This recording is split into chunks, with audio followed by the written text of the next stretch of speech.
Hey guys, it's Pip from Framing the Thought here, and today we're going to be talking about the best movies of 2018. So, first off, I'd like to talk about some movies that I haven't seen yet, but I really want to see, and I'll just give them a shout out. So, the first is The Favorite, then Creed 2, then Burning, then First Man.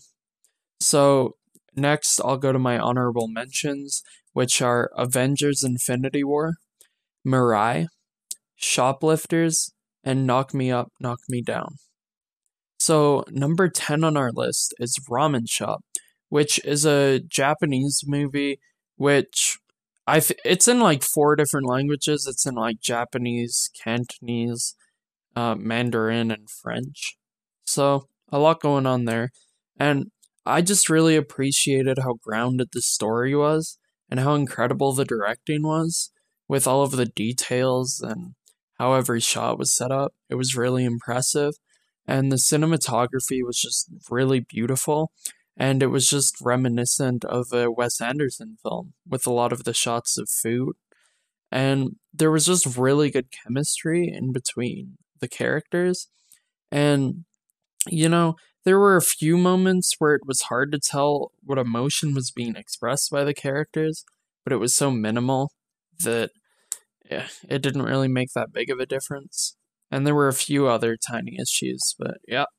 So now I'm going to move on to my number 9, which is The Sisters Brothers, which was just a really fun film with lots of charisma, especially between Joaquin Phoenix and John C. Riley.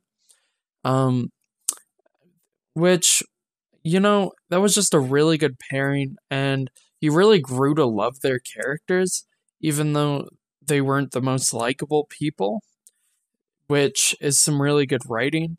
And they each had unique flaws that really played on each other's personalities, which, of course, helps your film out a lot.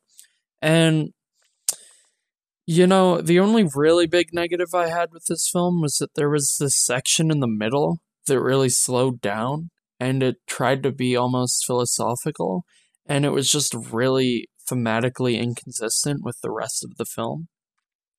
So next is my number 8 pick, which is Spider-Man Into the Spider-Verse, which it had really strong main characters, especially with Miles, Peter Parker, Gwen, and Uncle Aaron.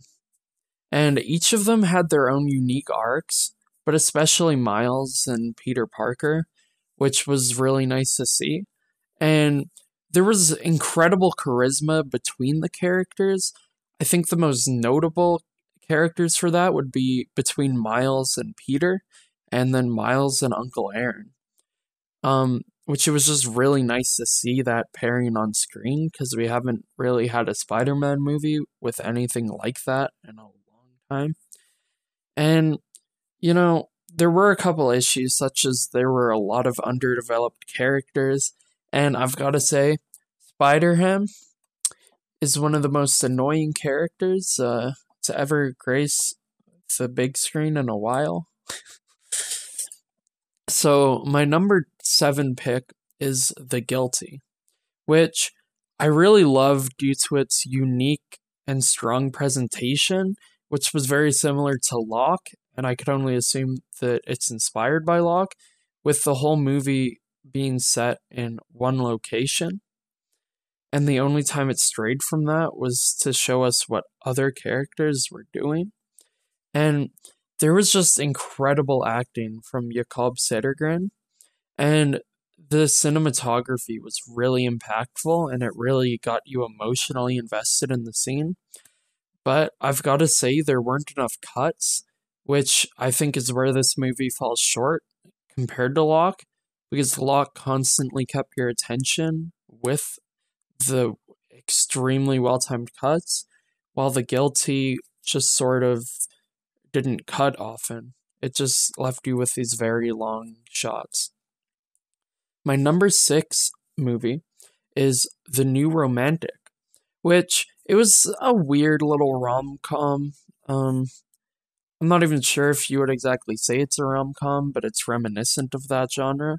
And it had an extremely unique story, and I felt like it was told in a really fun way. And I just really enjoyed the acting, and I thought the casting was done very well. And I thought that the parts that were supposed to be impactful were extremely impactful. And I've got to say, I do understand that this movie isn't really a great movie, but I just had so much fun watching it, and it personally connected with me a lot that I thought it deserved to make it on this list. My number 5 pick is Paddington 2, which is just another really heartfelt story that just managed to make every single detail presented throughout the entire story matter. And it just pulled you into a truly fun film that, it still delved in deep and dark themes, but it was intended for the whole family. And so, you know, whenever you make a family film um, be strong for adults, that's just a really good attribute. And really, one of my favorite parts of the film was Hugh Grant as the villain, because I think he did a truly excellent job, and he added a lot of charisma to the film that I think was slightly missing in the first one. And of course, you can't complain about a film where Sally Hawkins is underwater, because, The Shape of Water was a masterpiece. And I would just highly recommend the Paddington movies just because of how happy they leave the viewer and with how much joy they leave within you and how much they touch your heart. But there were a few issues with pacing and stuff of that sort. So I'm going to move on to my number 4 pick now, which is Isle of Dogs, which I feel like I don't really have to say much about this one due to the fact that it's a Wes Anderson film. So it's going to be gorgeous and have incredible visuals, and it's about dogs. So what more could we really ask for, And it had just a really fun story. It had really, really, really good character arcs. And I did see it really early in the year, so I can't really remember the negatives due to the fact that I never wrote about it. But there were a few, and so, that's why it's number 4, but I just thought it was really fun, and it was just a great story.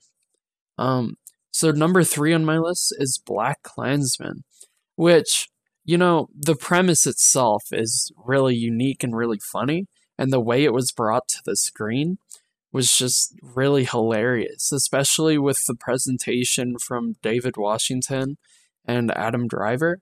And I really liked the juxtapositions and just how much style was present throughout this film. And I liked all of the jokes about jive and such. They really hit hard and made the viewer laugh. And really, I think what was missing from this film is with movies such as Drive, there's just so much impact, and for some reason I just didn't feel that impact in this film. And I couldn't really pinpoint why, but it was just somehow missing. My number 2 pick is Clara, which is a really small movie out of Toronto that didn't really get good reviews, but I felt like it was really impactful. It had some good acting, especially from Patrick J. Adams, and I really liked how thematically consistent it was and how strong the themes were in comparison with a movie like Interstellar. I feel like the big problems with this movie, though, were that there were scenes between people like Patrick J. Adams and his ex-wife in the film that weren't really that strong, although I think most of the side characters were quite strong. So my number 1 pick for 2018 is Green Book, which I really loved due to how great the acting was and how great the chemistry was between Mahershala Ali and Viggo Mortensen. And I really liked the unique angle that they took with this story. I just really liked how instead of looking at it from the perspective of someone that's being oppressed or something, they took it from the perspective of Viggo Mortensen's character, and you got to see the evolution of someone go from a racist to someone who just loves people for who they are. And that was just part of the incredible character arcs. And it was just a really emotionally impactful film overall. And my big problem with the movie was that Dr. Don Shirley wasn't explored deeply enough, in my opinion. But really, that wasn't a huge issue due to really they did focus on Viggo Mortensen's character. So yeah, there's my uh favorite movies of 2018. I hope you guys are having a good week. Ciao.